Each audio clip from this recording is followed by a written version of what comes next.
ഇടതില്ലെങ്കിൽ ഇന്ത്യയില്ല എന്നായിരുന്നു ലോക്സഭാ തെരഞ്ഞെടുപ്പിൽ കേരളത്തിൽ CPM ഉയർത്തിയ മുദ്രാവാക്യം. ഇതുകൂടാതെ BJPയെ ശക്തമായി നേരിടാൻ CPM അംഗങ്ങൾ പാർലമെന്റിൽ വേണമെന്നും CPM കേന്ദ്രങ്ങൾ ശക്തമായി വിമർശനം ഉന്നയിക്കുകയും ചെയ്യുന്നു. ഇതൊക്കെയാണ് കാര്യങ്ങളെങ്കിലും മുഖ്യമന്ത്രി പിണറായി വിജയനെ സംബന്ധിച്ചിടത്തോളം ലോക്സഭാ തെരഞ്ഞെടുപ്പ് സംബന്ധിച്ച തിരക്കുകളെല്ലാം കഴിഞ്ഞിരിക്കുകയാണ്. കേരളത്തിലെ മറ്റ് നേതാക്കൾ മറ്റ് സംസ്ഥാനങ്ങളിൽ തെരഞ്ഞെടുപ്പ് പ്രചരണവുമായി പോയിട്ടുണ്ടെങ്കിലും മുഖ്യമന്ത്രി അതിനൊന്നും നിൽക്കാതെയാണ് കുടുംബസമേതം വിദേശയാത്രയ്ക്ക് പോയിരിക്കുന്നത്. ഇന്ത്യയിലെ ഇടതുപക്ഷത്തിന്റെ ഏക മുഖ്യമന്ത്രിയാണ് പിണറായി വിജയൻ. കൂടാതെ പോളിറ്റ് ബ്യൂറോയിലെ മുതിർന്ന അംഗവും. ആ സ്ഥിതിക്ക് CPM പ്രതീക്ഷ വയ്ക്കുന്ന ബംഗാളിലും ത്രിപുരയിലും അടക്കം പ്രചരണത്തിന് പോകാൻ അദ്ദേഹം തയ്യാറായിട്ടില്ല.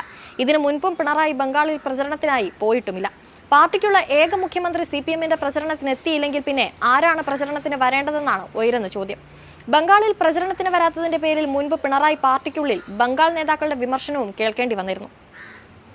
മുൻകാലങ്ങളിൽ മാണിക് സർക്കാരും ജ്യോതി ബസുവും അടക്കമുള്ളവർ കേരളത്തിൽ തെരഞ്ഞെടുപ്പ് ഘട്ടത്തിൽ പ്രചരണത്തിന് എത്തിയിരുന്നു. കാലം മാറിയപ്പോൾ ആ ശീലം മാറി. ഇപ്പോൾ പിണറായി വിജയൻ കേരളത്തിലെ തിരക്കുകൾ ഒഴിഞ്ഞിട്ടും പ്രചരണത്തിന് പോകാൻ തയ്യാറാകുന്നുമില്ല. ഇതിൽ CPM കേന്ദ്ര നേതൃത്വത്തിൽ പലർക്കും അതൃപ്തിയുണ്ട്. എന്നാൽ കോൺഗ്രസുമായി സഖ്യമുള്ള പശ്ചാത്തലത്തിലാണ് പിണറായി ബംഗാളിലടക്കം പ്രചരണത്തിന് പോകാൻ തയ്യാറാകാത്തതെന്നുമാണ് ഒരു വിഭാഗം പറയുന്നത്.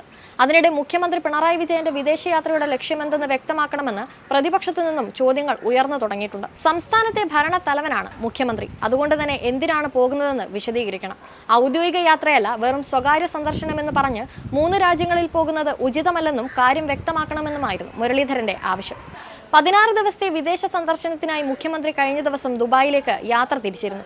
ഇന്നലെ രാവിലെയായിരുന്നു നെടുമ്പാശ്ശേരി വിമാനത്താവളത്തിൽ നിന്ന് ഇന്തോനേഷ്യയിലേക്ക് യാത്ര പുറപ്പെട്ടത്. ഈ മാസം 12 വരെ മുഖ്യമന്ത്രിയും കുടുംബവും ഇന്തോനേഷ്യയിൽ തുടരും. പിന്നീടുള്ള 6 ദിവസങ്ങൾ അദ്ദേഹം സിംഗപ്പൂരിലാകും ചെലവഴിക്കുക. 19 മുതൽ 21 വരെ UAEയും സന്ദർശിക്കും. തുടർന്ന് കേരളത്തിലേക്ക് മടങ്ങുമെന്നാണ് വിവരം. ഭാര്യ, മകൾ വീണ, മന്ത്രി മുഹമ്മദ് റിയാസ് എന്നിവരും മുഖ്യമന്ത്രിക്കൊപ്പമുണ്ട്. ഔദ്യോഗിക ആവശ്യത്തിനായി വിദേശത്തേക്ക് പോകുന്ന വേളകളിൽ സാധാരണ സർക്കാർ തന്നെ യാത്ര സംബന്ധിച്ച് പത്രക്കുറിപ്പ് ഇറക്കുകയാണ് പതിവ്. സ്വകാര്യ സന്ദർശനമായതിനാൽ മുഖ്യമന്ത്രിയുടെ യാത്ര സംബന്ധിച്ച് ഔദ്യോഗിക അറിയിപ്പൊന്നും പുറത്തു വന്നിട്ടില്ല. അടുത്ത ദിവസങ്ങളിൽ നിശ്ചയിച്ചിരിക്കുന്ന പൊതുപരിപാടികൾ മാറ്റിവെച്ചാണ് യാത്ര. ഓഫീസിൽ കുറച്ച് ദിവസത്തേക്ക് മുഖ്യമന്ത്രി ഉണ്ടാവില്ലെന്ന സൂചന സ്റ്റാഫ് അംഗങ്ങൾക്കും നൽകിയിട്ടുണ്ട്.